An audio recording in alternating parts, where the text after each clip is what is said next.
हाय सांग माने चलतु आज आम सजना छुईर आचार प्रस्तुत करवा जहाँकि मात्र 2 घंटे प्रस्तुत हो खरारे सुखाइबार किसी झंझट नहीं।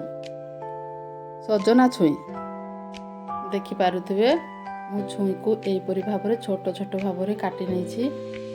आपण भाव छोट बा बड़ साइज रे करें। छुईर ऊपर भाग छाली को किछि किछि अंश मु बाहर करी नेछि आउ किछि किछि अंश अछि जदि भल भाव में आम काढ़ी नेबा आचार कला समय छुई आम खोली जिवो। ताकू आम किछि समय किछि पानी देई सेथिरे हळदी लूण देई छुई को किछि समय सिझिबा पई छाड़िबा। गुटे फुटाणी हो गले ताकू आम बाहर करनेबा। बेसी आम सिझेबानी। बेसी जदि आम सिझेई देबा ताहले आम आचार सब खोली जिवो आउ भल भाव में हेबनी। देखिपे मु छुई को पानी रे देदेली किछि समय फुटिबा छाड़िबा। मोर ये वीडियो जदि आपण मानकु पसंद आछे निहाती लाइक शेयर कमेंट सब्सक्राइब करने को भूलबेनी। आम एपटे छुई को किछि समय सिझिबा छाड़िबा। एपटे आम किछि गरम पानी रे तेंतुली को दब। गरम पानी रे तेंतुली देबा द्वारा आम तेंतुली रो मुंड अंश शीघ्र बाहरी जिवो। आ ठंडा पानी रे जदि देबा बहुत समय लागिवो। याकू आम 10 मिनिट जाए घोड़ाई रखिबा। ता मध्यरे आम तेंतुली रो सब मुंड अंश सब बाहरी जिवो। एपटे आमर छुई सिझी गलानी ताकू आम बाहर करनेबा। एमती गोटे छणा साहाय्य रे छुई को जदि देबा छुई रो जहा पानी अंश थिबो सब बाहरी जिवो। एही प्रोसेस रे आपण माने छुई आचार तैयारी करंतु। देखिबे आपण को आचार परफेक्ट हेबो। देखिपे मु छाणी रे सब छुई को देली तार पानी सब बाहरी सारला परे आमे ताकू नै खरारे किछि समय सुखिया पई छाड़िबा। एमती भल भाव रे सुखाई दबा। देखिपे ता मध्यरे छुई आचार रे जदि आम बरकोली दबा ताहाले छुई आचार आमर 2 गुणा टेस्ट बढ़िबो। बरकोली को मध्य आम भल भाव रे धुई नै खरारे किछि समय सुखाई दबा। देखिपे आमर तेंतुली सब मुंड बाहरी जाउजे अति सहज रे तार मंजी को सब आम बाहर करनेबा। देखंतु सब मंजी बहुत सहज रे बाहरी गला। आचार पई आम चलंतु मसला आबे प्रस्तुत करिबा। देखिपे किछि जीरा सोरिष धला सोरिष जुआणी मेथी आउ पानमधुरी किछि सुखिला लंका याकू आमे किछि समय जाए भाजिबा। अल्प समय बेसी जदि आमे भाजिबा ताहले हमरो सबु मसला पोड़ी जिवो आउ आचार पोड़ा पोड़ा बासना हबो। किछि समय धीमी आंच रे ताकू भाजिबा। देखिपे किछि समय आमे मात्र भाजिबा। छुई आचार एहीपरि प्रोसेस रे करंतु। देखिबे आपनको छुई आचार परफेक्ट हेबो। आमर मसला भाजी प्रस्तुत हो गला। ताकू आमे ठंडा करबा पई कि गोटे प्लेट को बाहर करनेबा।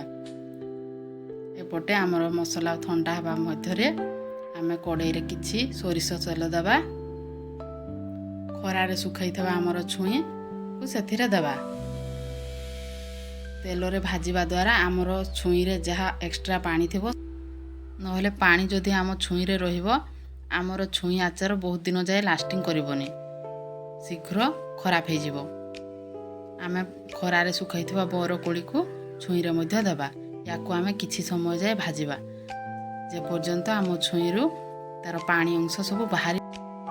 निहाती थरे छुई आचार प्रस्तुत करंतु। एही समय रे छुई रो रेट बहुत कम आउ गाँ गंडा रे तो मागणा मध्य मिल जाउछे। थरे एमिति करी प्रस्तुत करंतु। देखिबे वर्ष सारा रखी खाइबे। आमर छुई एबे भल भाव रे भाजी हो गलानी। ताकू आमे बाहर करनेबा। आचार पई एबे मसला प्रस्तुत करिबा। गैस रे कड़ाई को बसे सेथिरे आमे तेंतुली रो मुंड को देबा।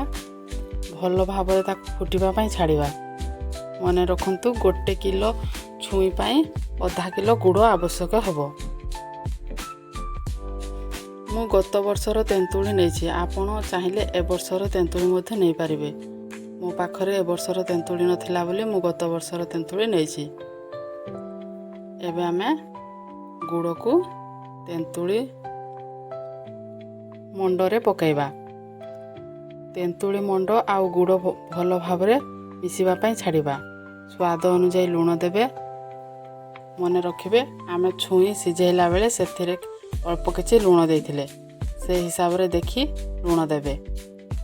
ୟାକୁ ଆମେ ଭଲ ଭାବରେ ଫୁଟିବା ପାଇଁ ଛାଡ଼ିବା ଯେପର୍ଯ୍ୟନ୍ତ ଆମ ଗୁଡ଼ ଭଲ ଭାବରେ ପ୍ରସ୍ତୁତ ହୋଇନଯିବ। ଦେଖନ୍ତୁ ଏବେ ଆସ୍ତେ ଆସ୍ତେ ଆମ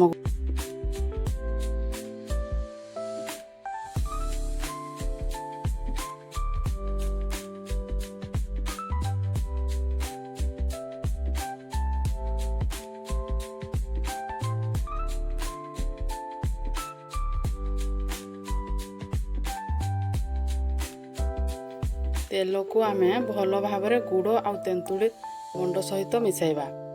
ଦେଖିପାରୁଥିବେ ଆମ ମିଶିଗଲାଣି। ଏବେ ଆମେ ଛୁଇଁ ଆଉ ବରକୋଳିକୁ ସେଥିରେ ପକାଇବା। ଭଲ ଭାବରେ ଗୋଳେଇବା। ଦେଖନ୍ତୁ ମୁଁ ଭଲ ଭାବରେ ଗୋଳେଇ ନେଲି। ଏମିତି ଭାବରେ ଏପଟ ସେପଟ କରି ଭଲ ଭାବରେ ଗୋଳେଇ ନେବେ। ଆଗରୁ ଆମେ ଯେଉଁ ମସଲା ପ୍ରସ୍ତୁତ କରି ରଖିଥିଲେ ସେଥିରେ ପକାଇବା। ମସଲାକୁ ଆମେ ଛୁଇଁ ସହିତ ଭଲ ଭାବରେ ଗୋଳେଇ ନେବା। ଏମିତି ଥରେ ପ୍ରସ୍ତୁତ କରି ଦେଖନ୍ତୁ ଆଉ କେମିତି କ'ଣ ହେଲା କମେଣ୍ଟ ଦେଖିପାରୁଥିବେ। ଏବେ ଆମର ଛୁଇଁ ଆଚାର ପ୍ରସ୍ତୁତ ହୋଇଗଲା। କେତେ ସୁନ୍ଦର ଦେଖାଯାଉଛି। ୟାକୁ ଆମେ ଜାରରେ ରଖି ବହୁତ ଦିନ ଯାଏ ଖାଇପାରିବା। ଦେଖନ୍ତୁ ଏମିତି ଭାବରେ ପ୍ରସ୍ତୁତ କରନ୍ତୁ, ଦେଖିବେ ଆପଣଙ୍କ ଆଚାର ବହୁତ ଦିନ ଯାଏ ରହିବ, ବିଲକୁଲ ବି ଖରାପ ହେବନି। ରହିଲି। ଜୟ ଜଗନ୍ନାଥ।